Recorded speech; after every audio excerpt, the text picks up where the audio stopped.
Palestine versus Israel. एक जमीन दो दावे। बहुत साल पहले मध्य पूर्व की एक खामोश लेकिन जिंदा जमीन थी जिसे फिलिस्तीन कहा जाता था।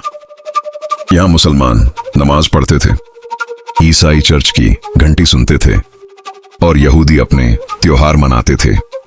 खेत थे, घर थे और यरूशलेम, तीनों मजहबों की धड़कन। लेकिन दुनिया बदल रही थी। जख्म जो यूरोप में लगे, 20वीं सदी की शुरुआत। यूरोप में यहूदियों पर जुल्म बढ़ता गया। फिर आया हिटलर और इतिहास का सबसे काला अध्याय, होलोकॉस्ट। 60 लाख यहूदी मार दिए गए। दुनिया शर्मिंदा थी। दुनिया ने कहा यहूदियों को एक सुरक्षित घर मिलना चाहिए।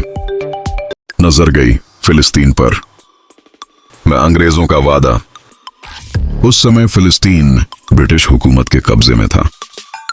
1917 बाल्फोर घोषणा। अंग्रेजों ने कहा फिलिस्तीन में यहूदियों का राष्ट्रीय घर बनेगा। लेकिन जो वहां सदियों से रहते थे, फिलिस्तीनी अरब, उनसे किसी ने नहीं पूछा। यहीं से टकराव की नींव पड़ी। बसते गए, हटते गए। यूरोप से हजारों यहूदी फिलिस्तीन आने लगे। कुछ जमीनें खरीदी गईं, कुछ छीनी गईं। फिलिस्तीनी किसान अपने ही खेतों में मेहमान बनते चले गए। गुस्सा बढ़ा, दंगे हुए, खून बहा। नक्शे की लकीर 1947। संयुक्त राष्ट्र यूएन का फैसला, फिलिस्तीन को 2 हिस्सों में बांट दो। एक यहूदियों के लिए इजराइल, एक अरबों के लिए फिलिस्तीन। फिलिस्तीनियों ने कहा यह हमारी जमीन है।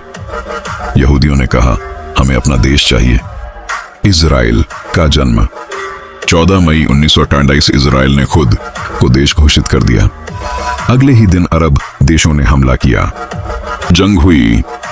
इजराइल जीत गया। 7 लाख से ज्यादा फिलिस्तीनी बेघर हो गए। इस तबाही को कहा गया नकबा, महाविनाश। कब्जा बढ़ता गया। 1977 6 दिन की जंग।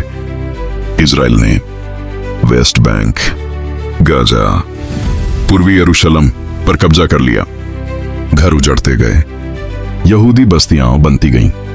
चेक पोस्ट, दीवारें, जेलें। फिलिस्तीनी अपने ही शहरों में कैदी बनते चले गए। जब जंग ने इंसानियत को कुचल दिया, फिर वो दौर आया जब बम सिर्फ सैनिकों पर नहीं गिरे, स्कूल मलबा बन गए, अस्पतालों पर हमले हुए, बिजली, पानी, दवाइयां बंद, डॉक्टर ऑपरेशन करते करते खुद मारे गए।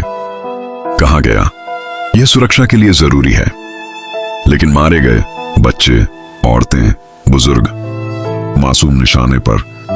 बच्चे जो पत्थर नहीं खिलौने पकड़ते थे, माएं जो पानी की लाइन में खड़ी थीं, बुजुर्ग जो चल भी नहीं सकते थे, उन सबको कहा गया कोलैटरल डैमेज।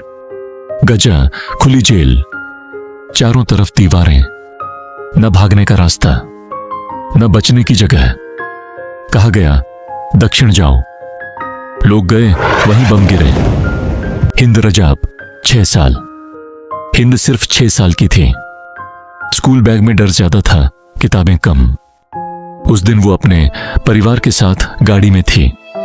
गोलियां चलीं, गाड़ी रुक गई। एक एक कर सब खामोश हो गए। आखिरी कॉल, हिंद जिंदा थी, डरी हुई। उसने फोन किया, मुझे डर लग रहा है, क्या आप मुझे लेने आओगे? एम्बुलेंस भेजी गई, लेकिन रास्ते में एम्बुलेंस पर भी हमला हुआ। मदद करते हुए मर गई। इंतजार। घंटों तक हिंद उसी गाड़ी में बैठी रही। न मां थी, न पिता, सिर्फ आसमान जहां से मौत गिरती थी। सुबह जब लोग पहुंचे तो आवाज नहीं आई। गाड़ी में एक छोटी सी लाश थी। 6 साल की हिंद अब किसी से डर नहीं रही थी। आखिरी सच, हिंद ने कोई बंदूक नहीं उठाई, कोई नारा नहीं लगाया। उसका जुर्म बस इतना था, वो फिलिस्तीनी पैदा हुई थी। आखिरी जुमला। यह कहानी अब सिर्फ इजराइल या फिलिस्तीन की नहीं, यह कहानी है जब ताकत को इजाजत मिल जाए और इंसानियत खामोश हो जाए, जहां बच्चों की मौत खबर बन जाती है और जिंदा रहना सबसे बड़ा अपराध। Free Palestine, free Sudan, save humanity, save life. स्वे अरावली, सेव ट्री। ऐसी वीडियो देखने के लिए लाइक एंड सब्सक्राइब, कमेंट जरूर करें।